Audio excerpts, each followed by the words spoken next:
Hey guys, this is Pete Tiger, welcome back to my channel.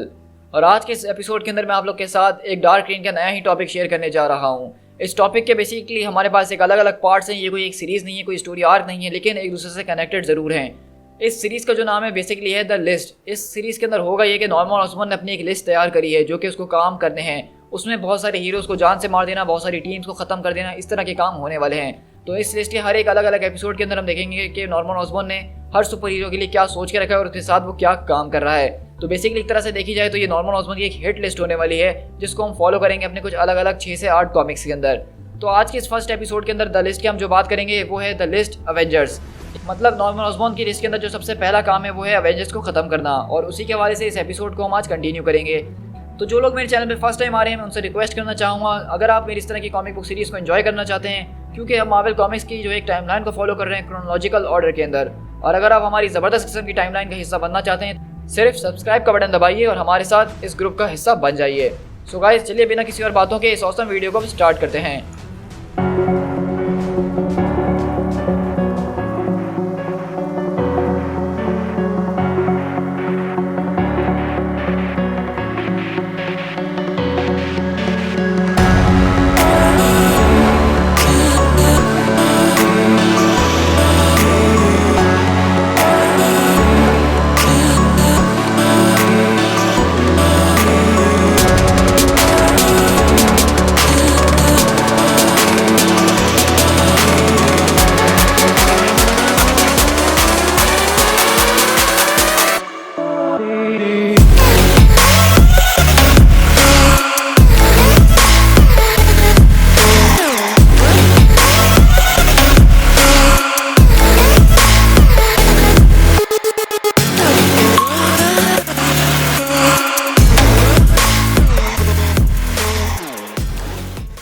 कहानी की शुरुआत होती है हमारे पास अवेंजर्स टावर के अंदर से, जहाँ पे हम देखते हैं कि ऑसबॉर्न ने यहाँ पे एरीज को बुलाया होता है किसी काम से, और वो पूछता है तो तुम ठीक हो एरीज, कैसे हो?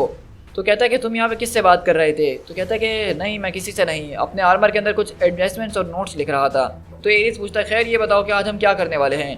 तो ऑसबॉर्न बोलता है कि आज हम एक लिस्ट तैयार करेंगे। ये लिस्ट उन चीज़ों की लिस्ट होने वाली है जो कि इस दुनिया के अंदर हैं, लेकिन उनको किसी डिफरेंट तरीके से चलाने की या करने की ज़रूरत है। ये चीज़ें वो हैं जो कि मुझसे पहले इसी तरह से चला करती थी, लेकिन अब मेरे आने के बाद इन चीज़ों को चेंज होने की ज़रूरत है, या फिर ऐसा कहूँ कि मुझे इनको चेंज करना ही होगा। तो एरिस पूछता है कि जैसा कि तुम्हारा इससे क्या मतलब है? म्यूटेंट सिचुएशन को ले लो फॉर एग्जांपल। ये जो है एक पहले प्रॉब्लम हुआ करती थी, लेकिन इस प्रॉब्लम को हमने अब सॉल्व कर दिया है। हमने म्यूटेंट्स को एक अलग आइलैंड पे धकेल दिया है और अब वो हमारे लिए मसला नहीं है। तो इसलिए मैं यहाँ खड़ा अपने आप से ये सवाल कर रहा हूँ, और अब तुमसे भी करूँगा कि मुझे ये बताओ कि हल्क अभी तक यहाँ से वहाँ क्यों भाग रहा है और सिटी के अंदर डिस्ट्रक्शन फैला रहा है? मैंने तुम्हें काम दिया था कि तुम्हें उसको सबड्यू करना है, लेकिन अभी तक वो आज़ाद घूम रहा है। ये बताओ कि टोनी स्टार्क अब तक जेल के अंदर क्यों नहीं है अपने क्राइम्स के लिए? ये बताओ कि स्पाइडरमैन आज़ादी से सड़कों के ऊपर कैसे घूम रहा है? और ये बताओ मुझे कि अभी तक क्लिंट बार्टन, जिसने हमारे खिलाफ इतने ज़्यादा इल्ज़ामात लगाए हैं, उसको अभी तक हंट डाउन करके उसका काम तमाम क्यों नहीं किया गया है? और हाँ, उन अवेंजर्स के बारे में तुम्हारे पास क्या खबर है? वो कैसे इतने आराम से घूम रहे हैं? मुझे ये बताओ कि निक फ्यूरी ने कैसे कुछ टेररिस्ट का ग्रुप बनाया है और उनको जो है ट्रेनिंग दे रहा है। तो एरिस बोलता है कि तुम्हारी ये सारी बातें सुन के तो लग रहा है कि ये कोई आम लिस्ट नहीं बल्कि एक हिट लिस्ट होने वाली है। तो कहता है कि नहीं, मैं सिर्फ तुमसे यहाँ पे जो है एक स्टेटस को चेंज करने की बात कर रहा हूँ। मुझसे पहले ये सारी की सारी चीज़ें निक फ्यूरी और टोनी स्टार्क वगैरह चलाया करते थे, और उनके एवेंजर्स वगैरह उनसे पहले, लेकिन अब चीज़ें उस तरह से काम नहीं करती हैं। अगर इस तरह से काम कर रही होती तो मैं यहाँ पे शायद इंचार्ज नहीं होता, लेकिन अब मैं जब यहाँ पे इंचार्ज आ चुका हूँ तो मुझे इन सब चीज़ों को सुधारने की ज़रूरत है। क्योंकि अगर ये सारी चीज़ें सही तरीके से काम कर रही होती तो यहाँ पे कोई सुपर हीरो रजिस्ट्रेशन एक्ट नहीं निकलता, सिविल वॉर का इवेंट नहीं होता, स्कल इन्वेजन नहीं होती, और हल्क हमारी सिटी की न्यूयॉर्क के ऊपर आके इस तरह से अटैक कभी भी नहीं करता। और हाँ, स्कारलेट विच जो है कभी भी अपना दिमाग ना खोती और ये सारी की सारी पावर इन लोग के ऊपर अनलीश कर देती और एक पूरी की पूरी स्पीसीज़ को इस प्लेनेट के फेस से मिटा देती। तो एरिस पूछता है कि ये स्कारलेट विच वाली कहानी तुम कौन सी बता रहे हो? इसके बारे में तो मुझे कुछ नहीं पता। तो कहता है कि वेल, ये पुरानी बात हो चुकी है, इस बारे में फिक्र करने की कोई ज़रूरत नहीं है। ये उन बहुत ज़्यादा हॉरिफिक थिंग्स में से एक चीज़ है जिसको हमें इस जॉब के अंदर डन करना है। इसी के बारे में हमें जो एक लिस्ट बनानी है, लेकिन ये कोई हमारी टू डू लिस्ट नहीं होने वाली है, ये हमारी मस्ट डू लिस्ट होने वाली है। वरना रियली ये सारी की सारी बात करने को और तुम्हारे साथ इतनी बकवास शेयर करने का मकसद ही क्या होगा? तो एरिस बोलता है कि तुम्हारी बातें देख के तो मैं ये अंदाज़ा लगा ही सकता हूँ कि तुमने ऑलरेडी अपनी लिस्ट तैयार कर ही ली है, तो तुमने मुझे यहाँ पे क्यों बुलाया है? कहता है बिल्कुल, तुमने ठीक पहचाना, लिस्ट मैं तैयार कर चुका हूँ, लेकिन अभी हमें एक प्लान की ज़रूरत है सबको ठीक करने के लिए। और बेसिकली हम लोग यहाँ से शिफ्ट होते हैं एक न्यूज़ चैनल के अंदर, जहाँ पे हमें एक्समेन यूटोपिया वाला पूरा जो है रिकैप दिया जा रहा होता है कि किस तरह से म्यूटेंट जो हैं अब एक नए आइलैंड के ऊपर रह रहे हैं जो कि पहले मेट्रोइड एम के नाम से जाना जाता था, लेकिन अब नॉर्मन ऑसबॉर्न ने अपने सारे के सारे ज़बरदस्त एवेंजर्स का मदद लेते हुए म्यूटेंट्स जैसे खतरे को यूनाइटेड स्टेट से बाहर धकेल दिया है। और यहीं पर अवेंजर्स हाइड आउट के अंदर शिफ्ट होते हैं जहाँ पे क्लिंट बार्टन बैठ के ये सारी की सारी न्यूज़ देख रहा होता है और बोलता है कि बस अब इस खबर के साथ अब मैं ऑसबॉर्न को नहीं छोड़ने वाला हूँ, मैं उसको जान से मार डालूंगा। लेकिन स्पाइडरमैन बोलता है कि स्टॉप इट बार्टन। तो क्लिंट बोलता है कि मुझे ये बताओ कि मेरे साथ कौन चल रहा है।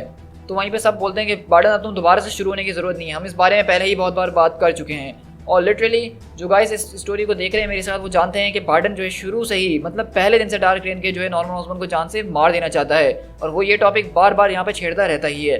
तो क्लिंट बोलता है तुम लोगों का क्या मतलब है, क्या हम यहाँ पे सिर्फ ये बैठे रहें, हम बैठ के यहाँ पे सिर्फ तमाशा देखें और कुछ भी नहीं करें। तो वहीं पे मॉकिंगबर्ड बोलती है कि नहीं बार्टन, हम लोग को यहाँ पे कुछ ना कुछ ज़रूर करना होगा, हम लोग जो है वहाँ पे इस आइलैंड के ऊपर जाके अपने दोस्तों की मदद कर सकते हैं। तो क्लिंट बोलता है ठीक है हम वहाँ जाके मदद कर देंगे, लेकिन उसके बाद क्या इससे ये प्रॉब्लम सॉल्व हो जाएगी? क्या इस प्रॉब्लम की कोर तक जाना और उसको ख़त्म करना हमारा फ़र्ज़ नहीं है? हमें जो है इस कंट्री के अंदर रहने वाले हर इनोसेंट वुमेन, मैन और चिल्ड्रन को जो है साथ देना ही होगा, इस तरह से उनके साथ नाइंसाफ़ी नहीं की जा सकती है। तो वहीं से स्पाइडरमैन बोलता है हाँ तुम मेरे ख्याल में यहाँ पे पेट्स और फार्म एनिमल्स को भी भूल रहे हो। तो क्लिंट पीछे गुस्से में पलटता और कहता है तो तुम यहाँ पे मजाक कर रहे हो, मैं ये सारी बकवास यहाँ पे इसीलिए कर रहा हूँ ताकि तुम लोग मेरा मजाक उड़ाओ। तो कहता है कि वेल तुम्हें देख के ऐसा लग रहा है कि तुम्हारा दिमाग जो है पटरी से उतर चुका है, तो थोड़ा ठंडा करने के लिए मैं मजाक कर रहा था और ये ठीक भी लग रहा है। लेकिन वहीं पे मिस मार्वल बोलती है कि जो भी कहो क्लिंट यहाँ पे जो एक पॉइंट की बात तो कर रहा है, उसकी बातें बिल्कुल भी बकवास नहीं है। तो वहीं पे जेसिका ड्रू बोलती है कि लूक केज जो इस वक्त इंजर्ड है, वुल्वरीन उस आइलैंड के ऊपर फंसा हुआ है, हम ये सब करेंगे तो कैसे करेंगे? तो बार्टन बोलता है कि देखो मैं यही समझाने की कोशिश कर रहा हूँ कि हम में से सबको एक एक करके चुना जा रहा है। लेकिन वहीं पे मिस मार्वल बोलती है कि हे लूक और उसकी बीवी अगले ही कमरे में, तो ज़रा आहिस्ता बात करो। तो तुम्हें पे रॉनिन बोलता है कि देखो जेसिका को भी यहाँ पे वोट करने का मौका देना चाहिए क्योंकि मैं जानता हूँ कि वो मेरी साइड पे ही है और गॉड नोज रियली कि उस आइलैंड के ऊपर हो भी क्या रहा है, क्या पता ऑसबॉर्न अभी भी उन लोगों को अपनी कैद में रखा हुआ। ये मीडिया वाले हमेशा हमें हर वक्त थोड़ी ना हर बात बताएंगे। इस सवाल का जवाब बहुत ज़्यादा सिंपल है और हमारी आंखों के सामने है। मतलब अगर तुम्हें टाइम में पीछे जाके हिटलर को जान से मारने का मौका मिलता तो क्या तुम उसको नहीं मारते? तो बकी बोलता है वो तो मैं मार चुका हूँ। मिस मार्वल बोलती है कि तुमने क्या किया है? तो कहता है कि ओ मैंने ही तो हिटलर को मारा था। तो वहीं पे सब उसको देखने लग जाते हैं। तो बकी बोलता है कि खैर जाने तो तुम लोग क्या बातें कर रहे थे वो बताओ। स्पाइडरमैन बोलता है कि देखो यहाँ पे पॉइंट ये है कि ऑसबॉर्न कोई हिटलर नहीं है। तो कहता है कि रियली क्या तुम्हें नजर नहीं आ रहा टीवी पे हमें एक म्यूटेंट कंसंट्रेशन कैंप दिखाया जा रहा है, ये जुल्म नहीं तो और क्या है? तो स्पाइडरमैन बोलता है कि यार इस सब में मैं अकेला हूँ, या मुझे बता दो कि तुम सब इसको मारने के लिए जाने वाले हो। तो मिस मार्वल बोलती है कि मैं उसको जान से मारना चाहती हूँ बिल्कुल, लेकिन ये गलत है। तो क्लिंट बोलता है कि जब तुम इसको मारना चाहती हो तो इसमें गलत क्या है? तो कहती है कि मैं मारना चाहती हूँ लेकिन मर्डर करना ये बिल्कुल ही गलत है। तो वहीं पे स्पाइडरमैन मिलता है कि यार तुम लोग यहाँ पे इस तरह की बातें कर भी कैसे रहे हो, मतलब मर्डर करना टॉप 10 गलत चीज़ों के अंदर आता है। तो वहीं पे जेसिका बोलती है और हाँ अगर हम इस सबको ध्यान से सोचने की कोशिश करें तो शायद इसको मार देना ही सबसे बड़ा हल नहीं होगा, हो सकता है कि इससे हमारी ज़िंदगी में कोई और नई प्रॉब्लम हमारे सामने आ जाए और जो हम करने की सोच रहे थे बल्कि उसका उल्टा ही हो जाए। तो वहीं पे क्लिंट पूछता है तुम बताओ मॉकिंगबर्ड कि तुम क्या कहती हो जान? तो वो कहती है कि देखो मुझे इस बारे में सोचना होगा। तो क्लिंट बोलता है कि रियली? तो वहीं पे मॉकिंगबर्ड बोलती है कि देखो तुम जिस रास्ते पे चलने की बात कर रहे हो वो बहुत ही बुरा रास्ता है और वहाँ पे चलना आसान नहीं होगा। क्लिंट बोलता है कि तुम लोग की बातें मैं बिल्कुल मानता हूँ कि किसी और सर्कमटेंसेस के अंदर ये बात बिल्कुल ठीक है, लेकिन अब जो है सर्कमटेंसेस बहुत ही ज़्यादा एक्सट्रीम हो चुके हैं, हम एक एक्सट्रीम सिचुएशन के अंदर हैं जिसको अगर हमने हैंडल नहीं करा तो हम मुश्किल में और ज़्यादा फंसते जाएंगे। तो कैप्टन अमेरिका बोलते हैं चलो तुम्हारी बात मान लेता हूँ 1 मिनट के लिए बच्चे, अगर तुम उसको जाके मार देते हो, लेकिन क्या हुआ अगर तुम गलत हुए? क्या हुआ अगर तुमने बहुत बड़ी गलती कर दी हो? ये ऐसी गलती है जिसको तुम वापसी नहीं ले सकते हो, कभी भी नहीं।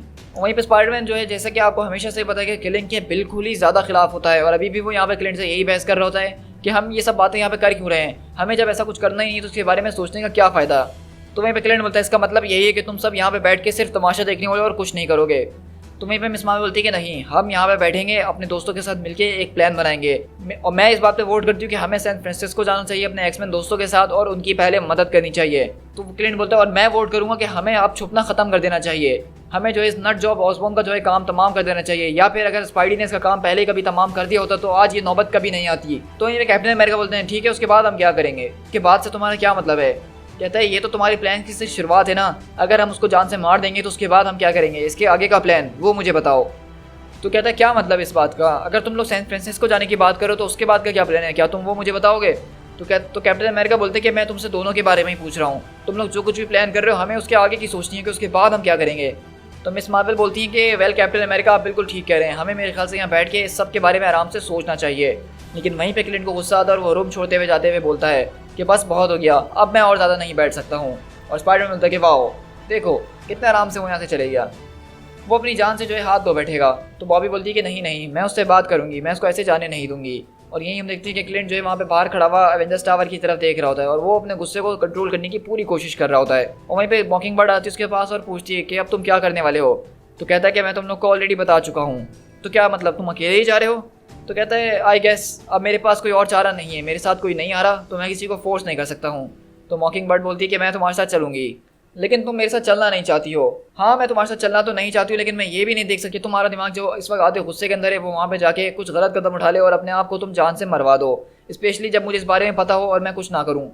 तो क्लिंट बोलता है कि देखो जान, मैं तुमसे सिर्फ यही कहना चाहता हूँ कि मेरे ऊपर बिलीव करो, हम ये सब कुछ ठीक कर सकते हैं।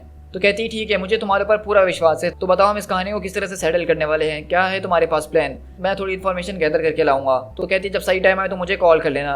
तो कहता है कि मुझे माफ़ करना, मैं तुम पे वहाँ कुछ ज़्यादा ही गुस्सा हो गया था, तुम इस वक्त सिर्फ जो अपने मेन पॉइंट के ऊपर फोकस करने की कोशिश करो। और थैंक यू कि तुम हमेशा से मेरी सपोर्ट करते रहते हो।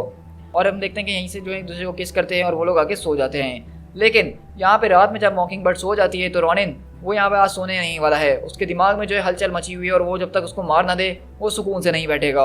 और रॉनिन अपने कपड़े वगैरह पहनता है, अपने सारे के सारे गियर्स वहाँ से निकालता है, एक बैग को पैक करता है और सीधा पहुँचता है एवेंजर्स टावर की तरफ, जहाँ पे हम देखते हैं कि वो कहीं दूर बैठ के देख रहा होता है कि सेंट्री एवेंजर्स टावर से निकल के जा रहा होता है। तो क्लिंट बोलता है अभी नहीं तो कभी नहीं, और इस तरह वो एक ग्रैपलिंग हुक अपना मारता है उस बिल्डिंग के ऊपर और एवेंजर्स टावर के एक शीशे पे आगे खड़ा होता है, जहाँ हम बेसिकली देखते हैं कि वो यहाँ पे मैक गार्गन के कमरे के सामने यानी कि वैनम के पास आया हुआ होता है और वो शीशा काट के वहाँ पे अंदर घुसता है और मैक गार्गन का कान पकड़ के उसको खिड़की से बाहर उठा के फेंक देता है। और इस तरह देखते हैं कि जैसे ही वहाँ पे मैक गार्गन जमीन पे गिरता है तो वहाँ पे हंगामा शुरू हो जाता है, सारे के सारे एजेंट्स देखने लग जाते हैं कि ये हुआ है तो क्या हुआ है। और वो कहते हैं कि ये तो वैनम है, लगता है कि वैनम ने बिल्डिंग से भागने की कोशिश करी है, हमें ऑसबॉर्न को खबर देनी होगी, बिल्डिंग के अंदर टोटल लॉकडाउन लगा दो। क्या इस बिल्डिंग के अंदर ऑसबॉर्न अभी इस वक्त है भी कि नहीं? वहीं पे हम देखते हैं कि ग्लेपल जो है हॉकाई निकल कर आता है यानी बुल्सआई, और कहता है कि आखिरकार यहाँ पे क्या तमाशा लगा के रखा हुआ है। लेकिन वहीं पीछे से रॉनिन आता और कहता है कि तुम्हें इसके बारे में परवाह करने की कोई ज़रूरत नहीं है हॉकाई। और वो वहाँ पे अगले पल ही उसको गोलियों से भून देता है और वो वहाँ पे जो है बुल्सआई को गिरा देता है और कहता है मैं तुमसे झूठ नहीं बोलूँगा बुल्सआई, लेकिन इसमें मुझे बहुत ही मज़ा आया है, टू बैड तुम जो हो बहुत जल्दी ही हील कर जाओगे। लेकिन अगले पल हम देखते हैं कि यहाँ पे डैकिन आता है और उसके ऊपर अटैक करता है, लेकिन यहीं पे जो है रॉनिन डैकिन से भी ज़बरदस्त तरीके से लड़ने की कोशिश कर रहा होता है। तुम जो अपने फादर की तरह बिल्कुल भी नहीं हो डैकिन, और ये बात मैं उनको बहुत बार बता चुका हूँ। और यहीं पे हम देखते हैं कि रॉनिन बहुत ज़बरदस्त तरीके से बो एंड एरो उठाता है और डैकिन के मुंह के आर पार एक तीर कर देता है और उसको एक लात मार के उसका काम तमाम करता है। वहीं पे हम देखते हैं कि ऑसबॉर्न को एजेंट्स बता रहे होते हैं कि किस तरह से लॉबी के अंदर एक हंगामा हो गया है और सारे के सारे सिक्योरिटी वाले जो हैं ऑसबॉर्न को उठाने की कोशिश कर रहे होते हैं और वो बताते हैं कि किस तरह से बिल्डिंग के अंदर एक ब्रीच हुई है। और ऑसबॉर्न ये सुन के अपनी नींद में सोता है और पागल हुआ होता है। तो ये तुम ही हो ना बार्टन, सही कहा मैंने? तो कहता है कि हे कार्ला तुम यहाँ पे क्या कर रही हो?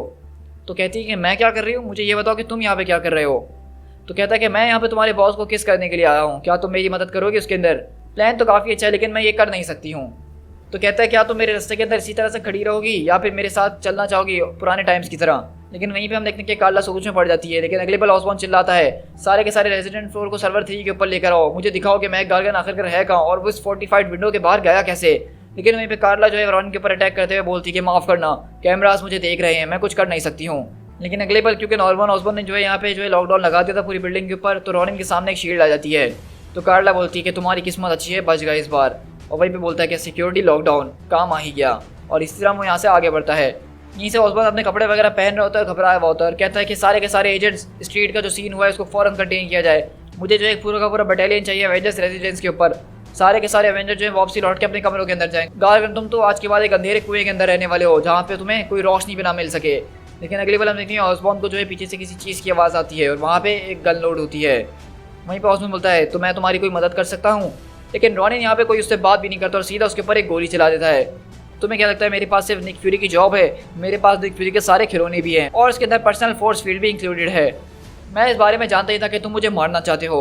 और अगले पल रॉनिन 3 और बुलेट्स के ऊपर फायर करता है लेकिन उसका कोई असर नहीं होता और नॉर्मन उसको जलाने के लिए बोलता है हाँ मैं जानता था तुम मुझे मारने ज़रूर आओगे, लेकिन सरप्राइज इस बात पे हूँ कि तुमने इतना ज़्यादा वक्त कैसे लगा दिया है।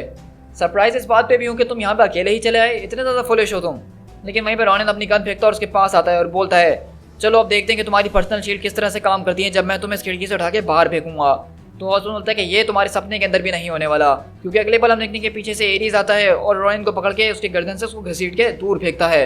और वहीं पे एरीज देखते हैं अपने एक्स से रॉनिन का काम तमाम कर रहा होता है। लेकिन ऑसबॉर्न बोलता है ज़रा एक मिनट एरीज, ज़रा एक मिनट। एक वक्त था क्लिंट बार्टन के तुम भी कभी सिक्के के इसी पहलू की तरह हुआ करते थे, मतलब तुम भी पहले एक बैड गाय हुआ करते थे। तो एरीज बोलता कि मैं चाहूँ तो अभी इसके हाथ काट सकता हूँ। तो ऑसमन बोलता कि नहीं नहीं एरीज, ज़रा आराम से, इसके पास कुछ ज़्यादा ही ज़बरदस्त किस्म की इन्फॉर्मेशन है, तो मैं इसको एज अ बार्गेनिंग चिप इस्तेमाल करना चाहूँगा। तो तुम्हारा बहुत शुक्रिया एरीज। और कहता है देखा तुमने, मैंने इसलिए तुमसे कहा था कि हमें उस लिस्ट के ऊपर फ़ौरन काम करना शुरू कर देना चाहिए था, देखा तुमने, इसी वजह से। यहीं से ऑसमन बोलता है कि क्लिंट बार्टन तुम्हें जो है अरेस्ट किया जाता है। और इसी तरह हम देखते हैं कि वहाँ पे जो है क्लिंट बार्टन को ऑसबॉर्न अपने कब्जे में ले लेता है और कहता है कि क्लिंट बार्टन तुम्हें जो है अरेस्ट किया जाता है, एक गया, अब बाकियों की बारी है, टू बी कंटिन्यूड। ज़रा से भी पते हों, क्योंकि जब मैं आप लोग के साथ स्पॉइलर नहीं शेयर कर रहा हूँ तो आप लोग का भी फर्ज बनता है सारे के स्पॉयलर्स को इग्नोर करना। सो गाइस, अभी के लिए मैं उम्मीद करता हूँ कि आपको मेरी ये वीडियो काफ़ी ज़्यादा पसंद आई होगी, और इस वीडियो के हवाले से अगर आपके पास कोई कन्फ्यूजन है तो आप मुझे कमेंट सेक्शन में पूछ सकते हैं। साथ ही साथ इस तरह की और ऑसम वीडियोस को देखने के लिए मेरे चैनल को सब्सक्राइब जरूर कीजिएगा। तुम सब जो वीडियो जरूर देखते हो आखिर तक, लाइक भी करते हो, कमेंट भी करते हो, लेकिन यार शेयर और सब्सक्राइब नहीं करते हो। शेयर और सब्सक्राइब करने से हमारे चैनल को ग्रोथ मिलेगी और इसीलिए हमारी ज़्यादा से ज़्यादा ऑडियंस बिल्ड होगी, तो हमें बड़ी बड़ी स्टोरीज कवर करने में ज़्यादा मज़ा आएगा। तो इसलिए मैं चाहता हूँ कि अपने दोस्तों के साथ वीडियो ज़्यादा से ज़्यादा शेयर करो और उन लोगों से भी चैनल को सब्सक्राइब करवाओ। So guys, this is Speed Tiger. मिलते हैं किसी और कॉमिक बुक सीरीज के साथ। Till then, thank you so much.